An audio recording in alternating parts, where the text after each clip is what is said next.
facts were already submitted as well to the impeachment court. We also inquired kung gaano ba katagal ang magiging proceedings during the trial. They pronounced that it will start at 2 o'clock in the afternoon. So I asked kung ilang oras ba ang ide-dedicate dito sa impeachment trial because that is very material for us to determine kung ilan talaga ang trial dates na kakailanganin namin. Kung mahaba ang igugol na oras sa impeachment trial, we may be able to present 2 witnesses per trial date. Otherwise, kung maigsi, baka isang witness lang per trial date, no? But again, that concern is likewise submitted to the impeachment court.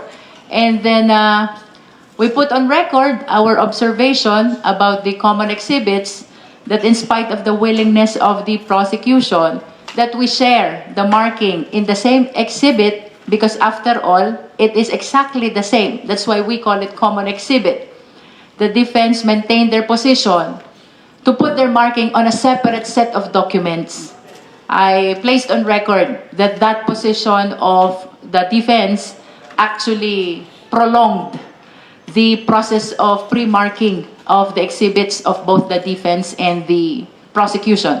Because if you can imagine, we're talking about the same documents, pero iba ang marking, iba ang what do you call this? Comparison with respect to the prosecution at separate pa yung sa defense. So, in our estimate na 5 minutes per document perhaps on one party, because they have to mark on exactly the same piece of document but on a separate copy, so nagiging times 2 yung dedicated na time, no?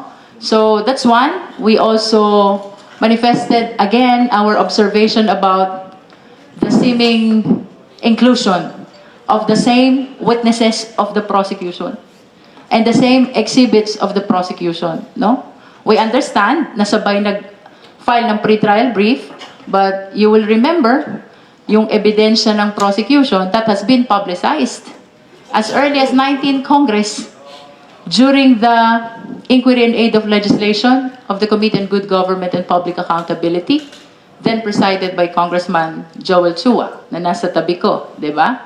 Yun namang ibang ebidensya doon was publicized during the clarificatory hearing of the Justice Committee, also in line with this impeachment trial, no? So, we just registered it in the records of the impeachment court, our observation that a significant number of witnesses and exhibits of the prosecution is likewise listed in the list of exhibits and witnesses of the defense. And we also registered our observation that the purpose for the presentation of their witness is very general, very vague.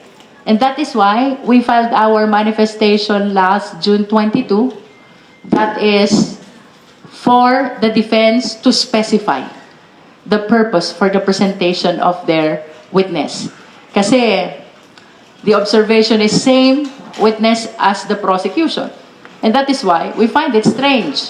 While they can raise their questions during cross, why do they have to present them during their direct? No?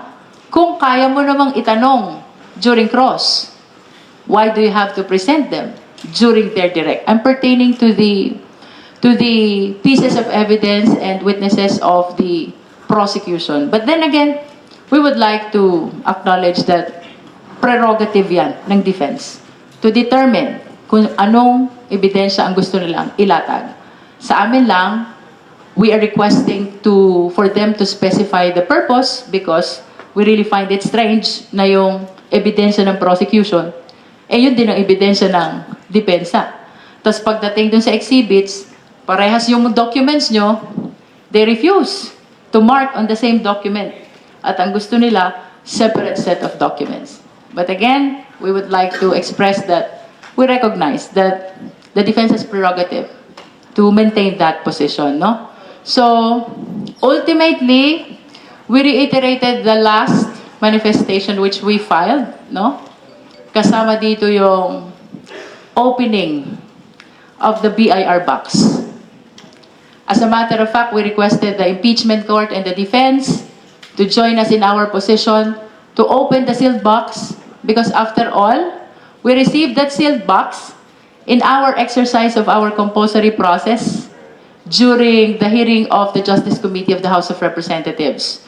We issued a subpoena to the Commissioner of the BIR and for the production of the income tax return of both the respondent and the spouse.